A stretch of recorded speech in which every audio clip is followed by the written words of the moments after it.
السلام علیکم۔ میں اپنی بات شروع کرتا ہوں اللہ کے نام سے جو بڑا مہربان نہایت رحم والا ہے۔ پچھلی سورہ میں نے آپ کو بتایا تھا کہ کس طرح حضور اقدس صلی اللہ علیہ وسلم پر قرآن کی آیتیں نازل ہونا شروع ہوتی ہیں اور وہ کس طرح لوگوں تک ان آیتوں کو پہنچانا شروع کر دیتے ہیں۔ جب لوگ اللہ کی ان آیتوں کو سنتے ہیں تو کہتے ہیں کہ تو ایک جادوگر ہے جو بھائی اور بھائی کے بیچ میں درار ڈالنا چاہتا ہے، مگر ہم تیری یہ چال ہرگز کامیاب نہیں ہونے دیں گے۔ یہ باتیں سن کر حضور اکرم صلی اللہ علیہ وسلم کا دل غم اور تکلیف سے بھر جاتا ہے اور وہ اسی غم کی حالت میں اپنے آپ کو ایک چادر میں لپیٹ لیتے ہیں۔ اس وقت اللہ رب العزت اپنے بندے کے دل کو سکون دیتے ہوئے اس پر یہ آیتیں نازل کرتے ہیں۔ اے محمد، جو کپڑے میں لپٹ رہے ہو، رات کو قیام کرا کرو مگر تھوڑی سی رات، یعنی آدھی رات یا اس سے کچھ کم یا کچھ زیادہ، اور قرآن کو ٹھہر ٹھہر کر پڑھا کرو۔ ہم بہت جلد تم پر ایک بھاری فرمان نازل کریں گے۔ کچھ شک نہیں کہ رات کا اٹھنا حیوانی نفس کو سخت پامال کرتا ہے اور اس وقت ذکر بھی خوب درست ہوتا ہے۔ دن کے وقت تو تمہیں اور بہت سے کام ہوتے ہیں، تو اپنے پروردگار کے نام کا ذکر کرو اور ہر طرف سے بے تعلق ہو کر اسی کی طرف متوجہ ہو جاؤ۔ وہی پورب اور پشچم کا مالک ہے اور اس کے سوا کوئی معبود نہیں، تو اسی کو اپنا کارساز بناؤ۔ اور جو دل دکھانے والی باتیں یہ لوگ کہتے ہیں ان کو سہتے رہو اور بہت اچھے طریقے سے ان سے کنارہ اختیار کر لو، اور مجھے ان جھٹلانے والوں سے جو دولت مند ہیں سمجھ لینے دو اور ان کو تھوڑی سی مہلت دو۔ کچھ شک نہیں کہ ہمارے پاس بیڑیاں ہیں اور بھڑکتی آگ ہے اور حلق میں پھنسنے والا کھانا اور درد دینے والا عذاب ہے۔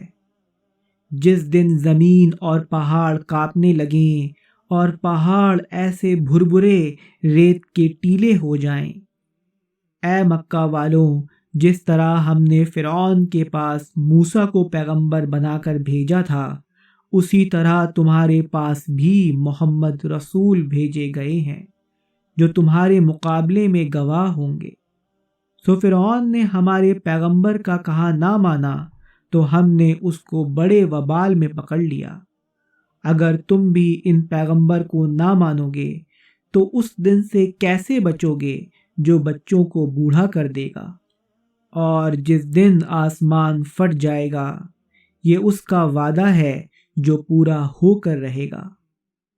یہ قرآن تو نصیحت ہے، تو جو چاہے اپنے پروردگار تک پہنچنے کا راستہ اختیار کر لے۔ دوسری آیت میں آتا ہے کہ رات کو قیام کیا کرو۔ اس کا مطلب ہے کہ رات کو نماز پڑھا کرو۔ دین میں سب سے پہلے رات ہی کی نماز کو فرض کیا گیا تھا۔ رات کا وقت نماز پڑھنے کے لیے سب سے بہتر ہوتا ہے کیونکہ اس وقت انسان کا دماغ دنیاوی کاموں میں الجھا نہیں ہوتا اور وہ اپنا پورا دھیان اپنے خدا پر لگا سکتا ہے۔ 17ویں آیت میں آتا ہے، اس دن سے کیسے بچو گے جب بچوں کو بوڑھا کر دیا جائے گا۔ بہت سے عالم مانتے ہیں کہ اس کا مطلب یہ ہے کہ آخرت کا دن بہت ہی زیادہ تکلیف کا دن ہوگا، جس دن آسمان پھٹ جائے گا اور زمین ایک چٹیل میدان بنا دی جائے گی۔ اس دن نافرمانوں کے گلوں میں بیڑیاں ہوں گی اور انہیں گھسیٹتے ہوئے دوزخ کی آگ میں ڈال دیا جائے گا۔ بے شک یہ اللہ کا وعدہ ہے اور وہ اپنے وعدے کو پورا کر کے رہے گا۔ 16ویں آیت میں آتا ہے، تو فرعون نے پیغمبر کا کہا نہ مانا۔ یہ فرعون آخر کون ہے؟ پرانے زمانے میں مصر کے بادشاہ کو فرعون کہا کرتے تھے۔ اللہ نے انہیں بہت طاقت اور دبدبہ بخشا تھا۔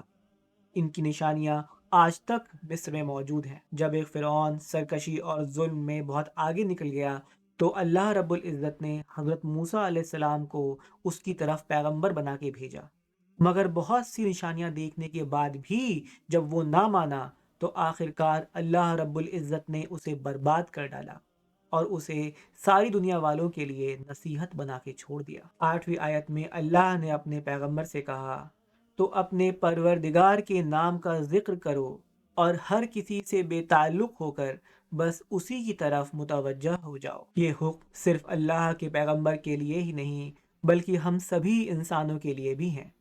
انسان ایک ایسی مخلوق ہے جسے اللہ نے صرف اپنے لیے بنایا ہے، اس لیے انسان کو چاہیے کہ وہ اپنی خوشیاں، اپنے دکھ، اپنی امیدیں، اپنا بھروسہ، اپنا جینا اور اپنا مرنا سب کچھ صرف اللہ رب العزت سے جوڑ دے اور ہر چیز سے بے تعلق ہو کر بس اپنے رب ہی کا ہو جائے۔ اب میں اپنی بات ختم کرتا ہوں اللہ رب العزت کے نام سے۔